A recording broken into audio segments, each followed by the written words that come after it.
Start na tayo.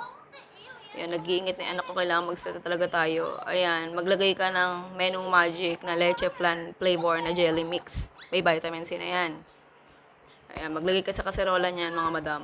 One sachet lang naman. Pero kung gusto mong doblehin yung recipe na to, ayan, edi dalawa gamitin mo.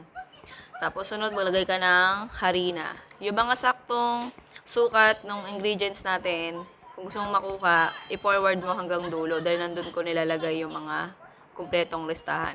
Ayan, magsunod, maglagay ka ng dalawang itlog. Medium yung ginamit kong itlog, medium size ha, pero pwede rin namang small lang. Kung ano available sa'yo, pwede. Walang kaso sa sukat ng itlog, basta itlog. Yan. Kung ayaw mong itlog o kung wala kang mabilihang itlog, okay din kahit walang itlog. Oo. Yan. Basta tapos haluin mo lang yan hanggang sa maging smooth katulad ng nasa video. Ayan. Kita mo? Yan. Ganyan ka-smooth. Kailangang haluin muna bago ilagay ibang liquid ingredients para mas sigurado tunaw na yung dry ingredients. Para walang buo-buo. Tapos sunod maglagay ka na agad ng condensed milk. Sa brand ng condensed milk ng malapot na gatas, kahit ano pwede. Walang pumipigil. Yan, haluin mo lang hanggang sa mag-incorporate yung hinalo nating una sa condense. Halo lang ng halo, oo. Yan. Pagkatapos mong haluin, pagtingin mong nag-incorporate na, ilagay mo na yung dalawang lata ng evap. Sa brand ulit ng evap o malabnaw na gatas, depende ulit sa'yo. Pero kung wala kang mabilihan ng evap, kung wala kang mabilihan ng evaporated milk, magtimpla ka na lang ng gatas na powder dyan sa bahay mo, sa tubig, maglusaw ka, pwede na yan. 3 cups, ay hindi, 4 cups na tubig, tapos maglagay ka ng gatas. Ayan, tabi mo muna pagtas mong haluin. Tapos, ayan, maganda ka ng 3.5 ounce na microwavable container. Transparent yung gamitin mo para mas maganda. Mas kita yung pagkain sa loob, mas nakakatakam ba ganun. Tapos, tsaka natin isalang yung tinimpla natin. Yan. Halo lang ng halo. Oo. Wala kang ibang gagawin dyan. Basta haluin mo lang. Hindi mo kailangang haluin ng mabilis. Basta haluin mo lang. Ayan. Kailangan nasa mahinang apoy lang para hindi siya mabigla. Ang pagluto niyan, 8 minutes lang. Kapag tapos ng 8 minutes, patay mo na yung apoy. Tapos, ayan, ihango mo na sa kalan at isalin mo agad sa 3.5 ounce na container. Kasi, mabilis yan mamuo o tumigas. Oo, ayan. Kailangan mabilis. Kasi, tapos yung last na cup, last 2 cups, mapapansin mo, medyo buo-buo na. Kailangan bilisan mo para lumapat pa siya sa cup. Oo, ganun yun. Mapapansin mo dito sa video na to, yung ibig kong sabihin. Ayan, katulad yun, 2 cups na huli. Yan, tapos merong natirang konti. Ganyan na itsura niyan, mabilis na agad mamuo. Oo, ganyan.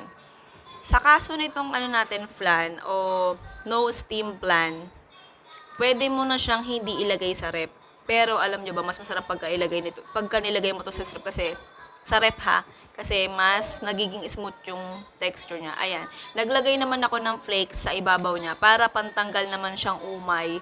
Oo, pero pwede rin hindi ka na maglagay. Pero ayan yung pinilit ko sa arnibal. Kasi diba karamihan ng leche flan nilalagay na arnibal. Pero ako ang nilagay ko, flakes. Sa flakes naman, 4 sachet yung ginamit ko. Pero depende sa kung gaano karaming ilalagay mo.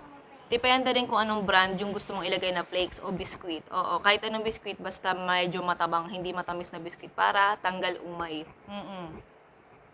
Ayan, pagkagaling sa rep, pero actually, itong video na tong taste test na to, hindi pa siya galing sa rep mga madam, ha? Wala na akong video nung no steam flan natin o flan flakes natin. Oo, flan flakes yung tawag ko dito kasi nga, may flakes siya sa ibabaw, tapos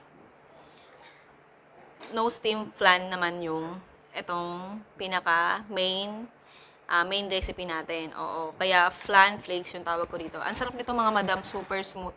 Tapos yung tamis niya, hindi siya sobrang tamis kasi nga 1 can lang yung ginamit natin condensed, tapos 2 can agad yung evaporated milk. Tamang-tama lang yung lasa. Oo, masarap tong panghimagas, masarap tong ihanda sa darating na Pasko at saka bagong taon. At saka, sigurado ko mga madam, pag binenta mo to, malaki kikitain mo. Maniwala ka. Oo, maniwala ka.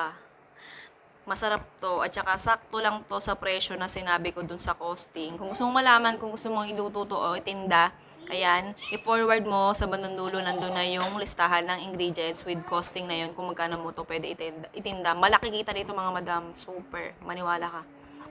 Madali pang gawin, 8 minutes lang yung cooking time. O, ayan na. Nasa paalala ka na. O, ayan na yung recipe with costing, tapos sunod niyan yung pinaka-costing na kung magkano mo pwede itinda. Oo. Ayan. Goodbye. Oo nga pala, wala tayong shoutout ngayon kasi ang bilis ng video ko. Sa susunod na lang. At saka, yun na yun. Goodbye.